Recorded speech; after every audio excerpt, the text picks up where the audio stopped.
They don't really know who Nas is. If he's 22, he's born in 03. Not all of them, some of them know. I'm in the game. He wasn't bothering you. Jim Jones was never better than Nas. Jim Jones will never be better than Nas. And this is coming from somebody that's not a Nas fan. I love Dipset. I love the Diplomats. I love Bird Gang. But we not about to start rewriting history because Jim Jones got confidence. Jim Jones pulled up to Shannon Sharpe's podcast and straight up claimed he's more influential than Nas. Not just relevant, but more important to the culture. I never got to see Nas. I never got to sit down and have a conversation with Nas and things like that. I had called you about it and things like that. That was like still one of the people that I never got to have a conversation throughout my history of rap and things like that. I think I would love to have a conversation with Nas. I wouldn't know if he knows it, but Nas was one of my all-time favorite rappers coming up and things like that. I've heard you say that. Since the barbecue and things like that. Like he really put the whole dope boy rap, crack hustler, get fresh rap into perspective before anybody. The second those words dropped, the vibe flipped instantly.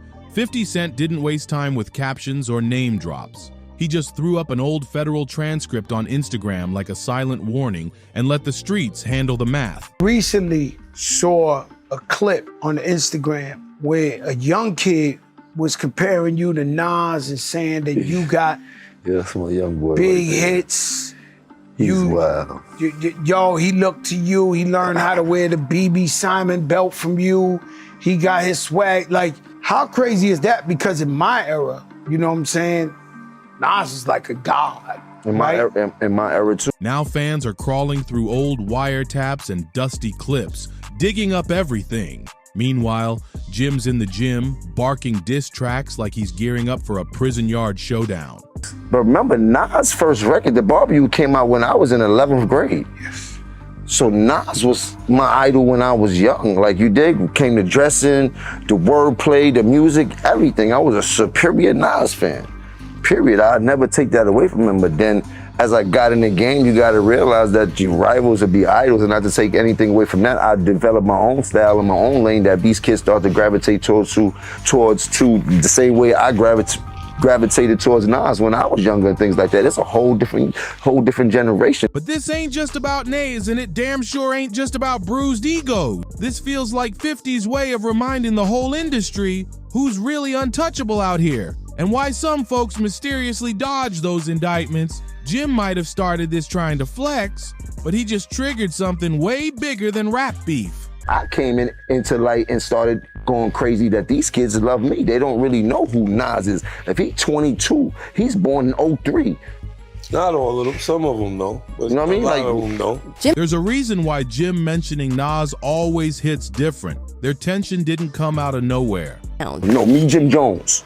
No Diplomats, no nobody else. Me, Jim Jones. Check my track record, then check everybody else's track record. Then go to the billboards and check all my entries, then check all them entries and shit. And I'm not taking nothing away from nobody, but I hear the comparisons and then be trying to act funny when it comes. No, I've been spanking a lot of this shit about the industry. I've been putting on. It goes way back to 2002 when Nas went off on Hot 97 and randomly dissed Cam'ron, calling his album whack for no clear reason. That one shot sent Dipset into full attack mode and Jim jumped headfirst into the mess. After that, it turned savage. Nas and Dipset traded shots across mixtapes. Jim made it personal, even threatening to smack the kufi off Nas. He kept that same raw energy in tracks like We Fly High. It was deeper than music, fam. But here's where it gets wild. Jim always respected Nas. I might have been a little bit. Just a year ago, he was praising him like a fan. That admiration turned into shady shots real quick.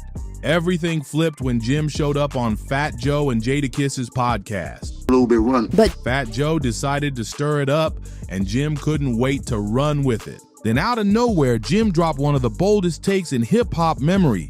He didn't just say he was more relevant. He positioned himself as more influential than Nas. The Nas from Queensbridge, the man behind Illmatic, God's Son, King's Disease, the dude still selling out Madison Square Garden in his 50s.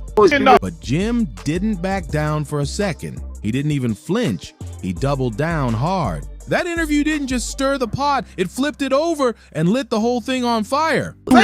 After that first podcast bomb, Jim Jones showed up on a whole other platform ready to keep the heat coming. Still playing rapping. This time, he slid onto Shannon Sharpe's nightcap with Chad Ochocinco sitting right there, doubling down on everything he said before. Jim tried to explain himself, but ended up pouring even more gasoline on the fire.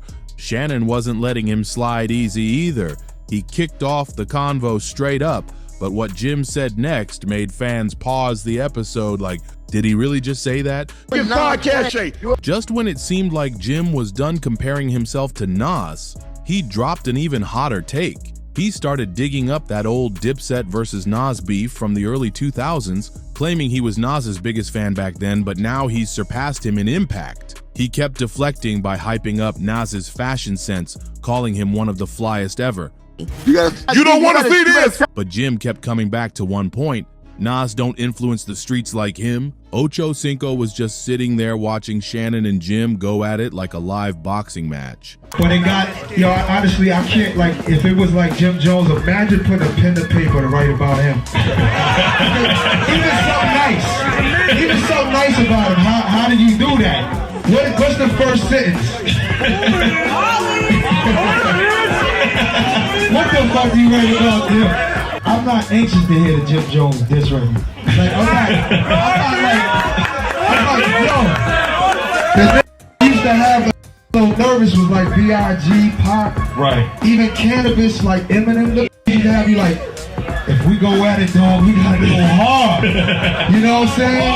But these Jim Jones, I respect you getting your money. You're like, exactly, right? Then Jim tried accusing Shannon of only bringing him on for views, and that made Unc explode. Shannon snapped back like, this the biggest podcast you ever been on. But then it flipped quick. Shannon turned from podcast host to straight up opponent. If Jim wanted smoke, Shannon was ready to drag him to the gym on the spot. When Jim said he was better than Nas, Shannon didn't just challenge his bars, he challenged his body. Instead of firing back at 50 Cent directly, Jim tried to spin the convo into a gym flex. He challenged Shannon to a workout war, trying to prove he's still relevant and dominant in a whole new arena. But while Jim was busy with gym theatrics, 50 had already moved in silence behind the scenes, and that federal label still sitting heavy in the background. Meanwhile, the audience was losing it in the comments. The internet couldn't get enough of a retired NFL Hall of Famer, like Shannon Sharpe defending Nas. One fan said, Shannon did what Fat Joe and Jada should have done. Jones, you delusional! Shannon, thank you for bringing it up. And that's facts. Why were they so quiet during the first interview? While all this chaos unfolded, 50 Cent was chilling in the shadows, watching it like a silent assassin. He wasn't laughing, but just when everyone thought the drama peaked, it turned even pettier. That's when fans resurfaced an old Savage clip. Back then, Jim didn't just get ignored by Nas, he got laughed off the stage. And in 2025, that same energy is back strong. But it didn't end there, because while Nas stayed silent and Shannon kept flexing, someone else was waiting to strike. As soon as 50 caught wind of Jim claiming he's better than Nas, he didn't even blink, he just laughed. Then he pulled out some deadly receipts from his bottomless petty archive and relit one of hip-hop's most controversial rumors. He called Jim Individual One. That one caption had the internet howling, because people know Individual One ain't just a nickname. It's a federal label straight out of the Tekashi 6ix99 wiretap from 2018. During Tekashi's 9 Trey Bloods trial, prosecutors played a call allegedly featuring Jim Jones. He wasn't named directly, but called Individual One. In that call, someone was telling gang members to violate Tekashi for snitching on the set. Jim's voice was never officially confirmed in court, and he was never charged. But the streets, blogs, and especially 50 never let that moment fade. Now with Jim puffing up on podcasts and baiting Nas, 50 saw the perfect chance to remind everyone that the streets still remember. He dug into his IG vault and reposted a meme he once deleted quick. It said, "So that's why they ain't pull him in. Say it ain't so, Jimmy." Rewind to 2019, the Shade Room posted an update from Tekashi's court case. A verified courtroom reporter said Tekashi named Jim as a 9 Trey member. 50 couldn't resist. He wrote his own savage comment. Then came that infamous video of 50 looking terrified, captioning, "I'm afraid for my life. I mean, Jimmy is gang gang." The internet was rolling, but Jim was twitching. 50 looking terrified. I'm hiding out in Texas. Please, whatever you do, don't tell them I'm in San Antonio. Don't tell them I'm staying at the Four Seasons. Don't tell them, please, don't tell them, man, because it's just so much pressure on me right now. I don't know what to do.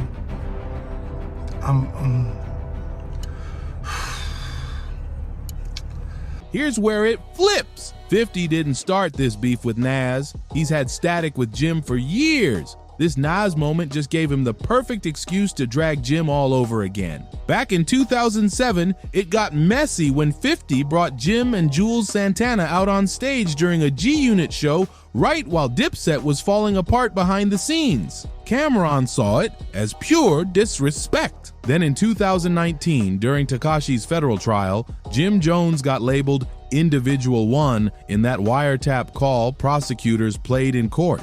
Even though Jim was never charged, the name stuck and the streets went wild with snitching rumors. Jim saw every post 50 dropped, and for a minute, he stayed quiet. Then he posted a classic Bird Gang era photo dripping in Dipset nostalgia with the caption, "Why you keep lying? I'm going back to sleep. Free Mel Matrix till it's reversed." That shout out was for his longtime homie doing over 11 years on racketeering charges. But don't get it twisted. It was also a jab at 50, basically saying he's out here building fake narratives and living in a fake world.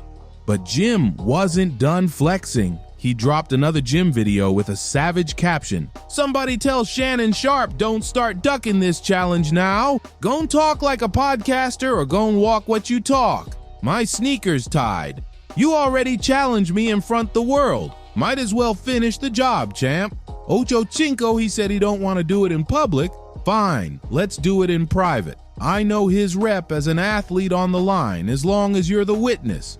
We don't duck no challenges. Size don't matter where I'm from. Run it. While 50 was trolling from the sidelines, Jim was out here gearing up like he's prepping for all-out war. And to top it off, Jim posted this. "If you 40 and up arguing with me about Nas, you already lost. Y'all fell for the bait.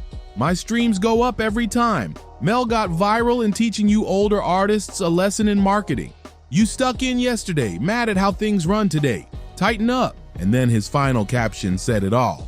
"I said what I said. P.S. I'll wrap circles around any artist from my era who ever dare step into the booth. Bring some money with you because this game ain't free.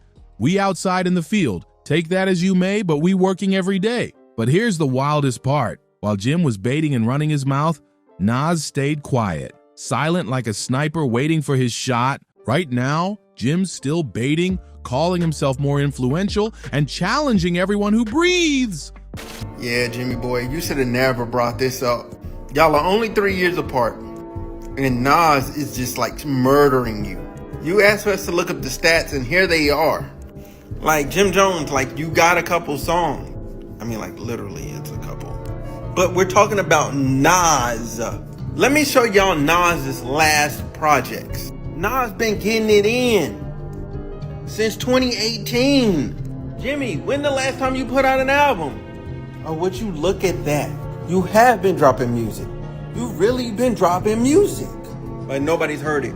Nobody's listening, bro. But if Nas ever steps in, this won't just be a diss. It'll be straight lyrical execution. Fans been calling Jim out heavy. Meanwhile, 50's still in the shadows playing Puppet Master. And if that unreleased wiretap exists, Jim might have just talked himself into something way deeper than a diss track. Cause here's the thing. While Jim's out here rapping and flexing, 50's been way too quiet. And when 50 goes silent, that's when the bomb drops. So now the real question is, will Nas finally step in and end this with bars? Or will 50 let the streets handle Jim and leak the truth when it's too late to run? Let me know what you think in the comments, smash that like button, hit subscribe, and I'll see you on the next one.